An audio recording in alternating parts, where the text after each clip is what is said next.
Bagi Gus Dur, kearifan lokal ini bukanlah sesuatu yang hampa, bahkan ia syarat dengan nilai-nilai. Bahkan agama bisa berkembang di seluruh penjuru Nusantara ini karena bertumpu atau menggunakan tradisi atau kearifan yang tumbuh di tengah kehidupan masyarakat.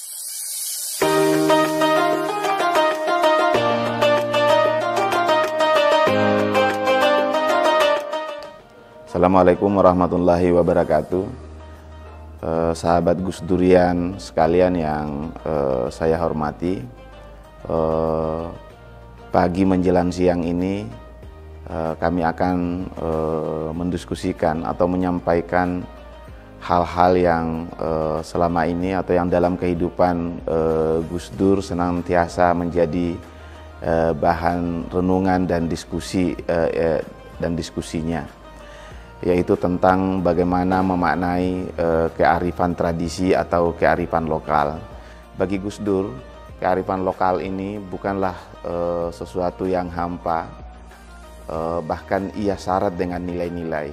Bahkan agama bisa berkembang di seluruh penjuru Nusantara ini karena bertumpu atau menggunakan tradisi atau kearifan yang tumbuh di tengah kehidupan masyarakat, sehingga tidak mengherankan ketika Islam kemudian bisa tersebar begitu luas di seluruh antero Nusantara, karena prinsip Islam yang hadir di bumi Nusantara itu bukan paham atau tafsir keagamaan yang memang memusuhi tradisi atau kebudayaan lokal, tapi corak keberagamaan yang mengakomodasi nilai-nilai kearifan lokal. Nah, dari sini kemudian terjadi perjumpaan antara nilai-nilai universal agama dan tradisi lokal, atau yang dalam bahasa lain dikenal dengan perjumpaan antara al-khair wal ma'ruf.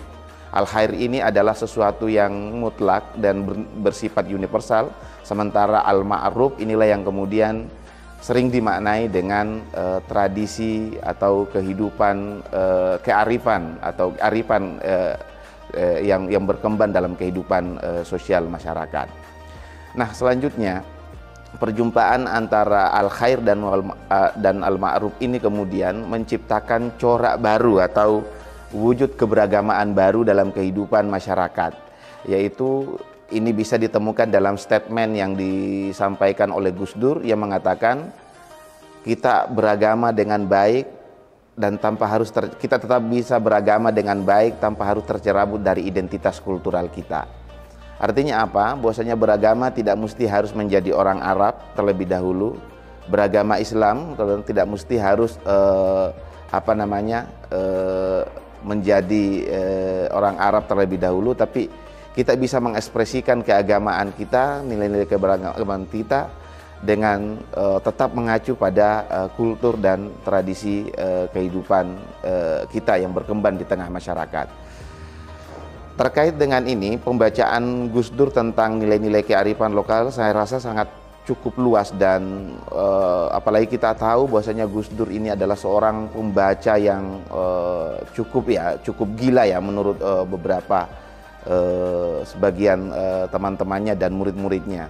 Sampai saya juga baru mengetahui ternyata Gus Dur itu membaca habis tradisi kebudayaan Bugis Makassar, di mana tempat saya lahir dan berkembang. Dalam hal pemaknaan tentang siri misalnya, siri ini dalam tradisi kehidupan Bugis Makassar dikenal dengan istilah rasa malu. Nah, di situ Gus Dur memaknai bahwasanya siri ini menjadi pegangan hidup orang-orang Bugis Makassar dan sekaligus menjaga relasi sosial mereka sehingga tercipta suasana kehidupan yang aman dan damai.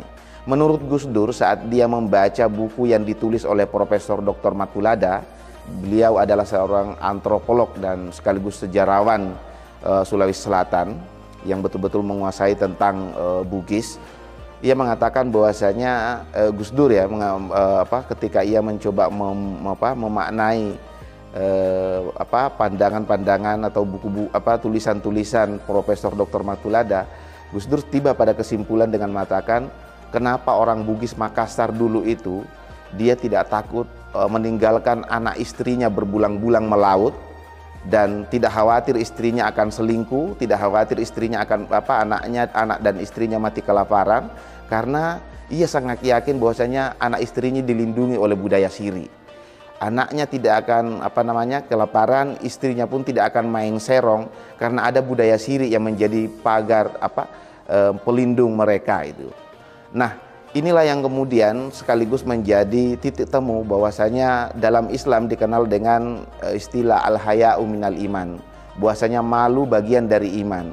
Pada titik ini kita dapat menemukan bagaimana Islam, yaitu konsep tentang al-khair dan wal ma'ruf tadi itu mengalami perjumpaan sehingga menemukan dan kita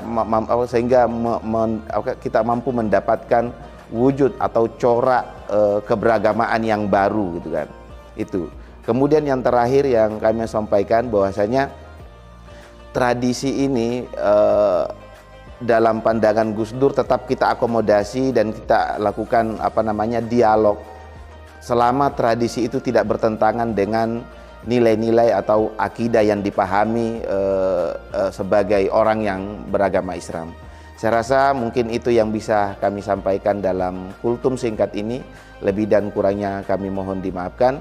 Wallahul muwaffiq ila aqwamit thoriq. Wassalamualaikum warahmatullahi wabarakatuh.